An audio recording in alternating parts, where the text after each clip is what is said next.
Today we're diving into a mental model that I promise you will change the way you look at the world. It's called the butterfly effect, and it's this huge idea that starts with something tiny and ends up creating a whole new reality. No, really stop and think about that for a second. What if that one tiny, almost invisible choice you make, like, say, taking a different street on your way home, or finally sending that one email you've been putting off? What if that one thing could kick off a chain of events that leads you to a life that's completely different from the one you're on track for now? This isn't just some philosophical thought experiment. This question is actually our doorway into understanding a really powerful idea from a field of science called chaos theory. Now, here's the part that'll bend your brain a little. A chaotic system isn't random. Not at all. It follows very strict rules, like clockwork. But, and this is the big but, it is so incredibly sensitive to where it starts that the tiniest microscopic change at the beginning can lead to wildly different results later on. And these systems are everywhere. We're talking about the weather, the stock market, even the flow of traffic in a city. So the person who really brought this whole thing to light was a meteorologist named Edward Lorenz. Back in the 1960s, he was running these really early computer models for weather forecasting. And one day, to save a little time, he rounded a single number, just from 0.506127 to 0.506. It's a difference of less than 1,000th. It should have barely changed anything, right? Wrong.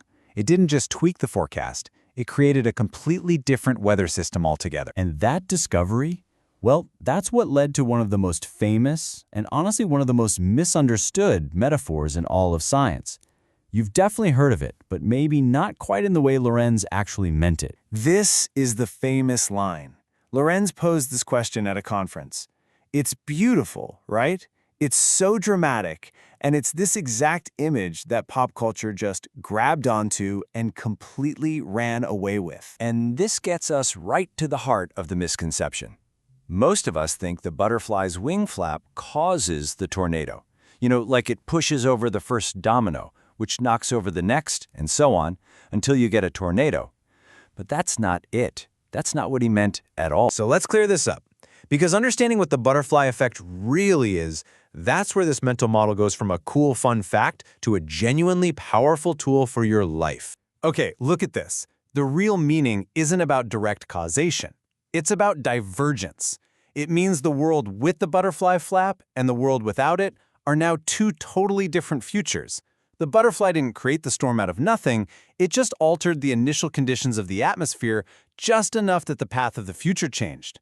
It's like it switched the timeline onto a different track, one where a tornado became possible. Okay, so if the world is this insanely unpredictable, and our smallest actions could send things flying off in some wild new direction, does that mean we're just helpless?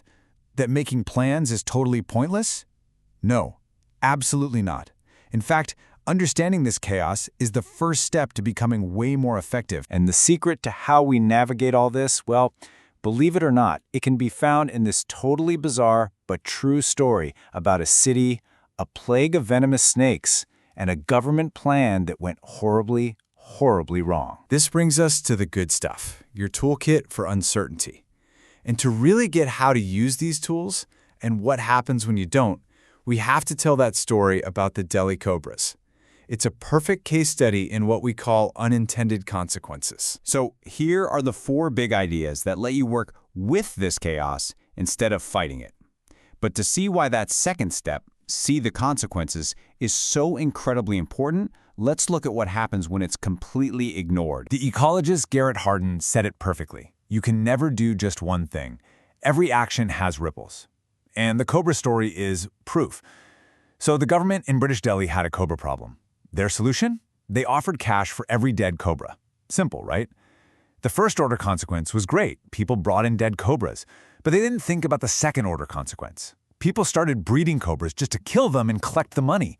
And when the government figured it out and canceled the program, the breeders just let their now worthless snakes go free.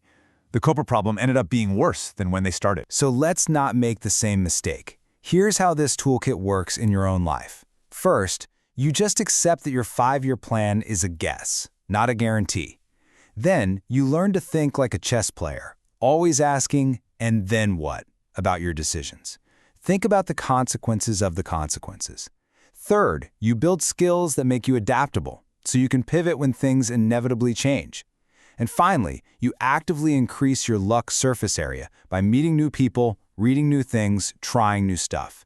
You put yourself in the path of those unpredictable opportunities. When you put it all together, you start to see that the real lesson here isn't about how fragile the world is. It's about your own potential to be what's called anti-fragile, to not just survive the chaos, but to actually get stronger from it. And this, right here, is the ultimate takeaway. You have to give up the illusion of perfect control. You can't command the weather, but you can build a really solid, resilient ship.